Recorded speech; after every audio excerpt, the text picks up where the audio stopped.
اعوذ باللہ من الشیطان الرجیم بسم اللہ الرحمن الرحیم۔ شروع کرتی ہوں اس خدائے بابرکت نام سے جو بڑا مہربان اور تمام جہانوں کو پالنے والا ہے۔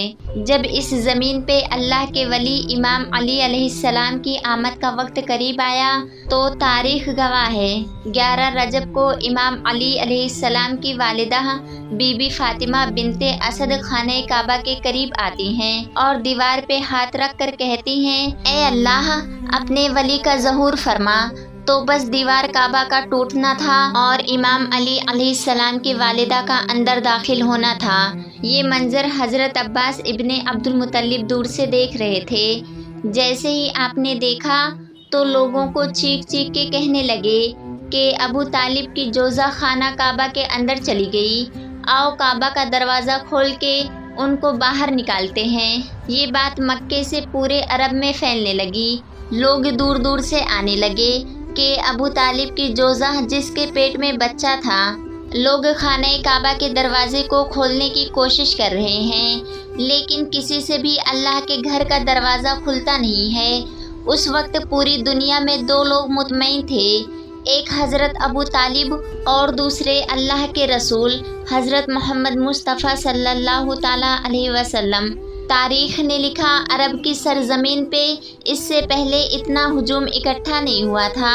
تاریخ 13 رجب 30 عام الفیل، سب خانہ کعبہ کو دیکھ ہی رہے تھے کہ اتنی دیر میں دیوار کعبہ ہلنے لگی اور وہی شگاف پھر سے ظاہر ہوا۔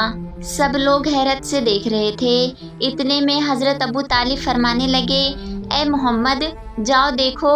اللہ کے رسول اپنے مبارک قدموں سے خانہ کعبہ کے اندر جیسے ہی پہنچے تو دیکھا ایک نورانی بچے کے نور سے پورا خانہ کعبہ چمک رہا تھا۔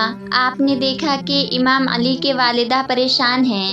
رسول اللہ صلی اللہ علیہ وسلم نے فرمایا، اے میری ماں آپ غمزدہ کیوں ہیں؟ تو بی بی فاطمہ بنت اسد فرمانے لگیں، اے میرے بیٹے محمد، اللہ نے جیسے ہی اس بچے کا ظہور کیا تب سے لے کر نہ یہ بچہ روتا ہے نہ دودھ پیتا ہے۔ اللہ کے رسول مسکرانے لگے۔ جیسے ہی بچے کو گود میں اٹھایا تو وہ بچہ مسکرا کے اپنی آنکھیں کھولنے لگا۔ اللہ کے رسول نے اپنی زبان امام علی علیہ السلام کے منہ میں ڈال دی اور امام علیہ السلام اللہ کی زبان چوسنے لگے۔ پھر جیسے ہی رسول اللہ صلی اللہ علیہ وسلم نے اپنی گود میں امام علی علیہ السلام کو لے کر باہر آتے ہیں تو سارا عرب اس بچے کے نور اور فضیلت کو دیکھ کر جھومنا شروع ہو جاتا ہے اور لوگ پوچھتے ہیں اور آپس میں کہنے لگتے ہیں کہ اس کا نام کیا رکھیں۔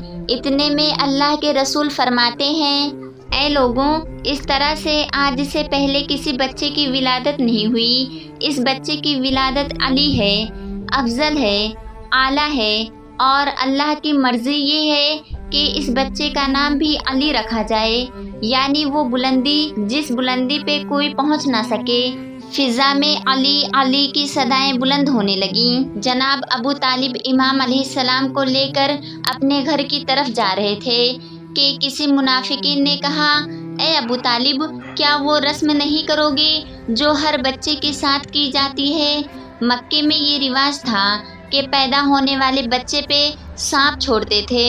اگر سانپ بچے کو مار دیتا تھا تو وہ یہ سمجھتے تھے کہ یہ بچہ اپنے باپ کی اولاد نہیں، لیکن اگر سانپ بچے کو کچھ نہیں کرتا تھا تو پھر وہ یہ کہتے تھے یہ بچہ اپنے باپ کی اولاد ہے اور ہمارے لیے قابل عزت بنے گا۔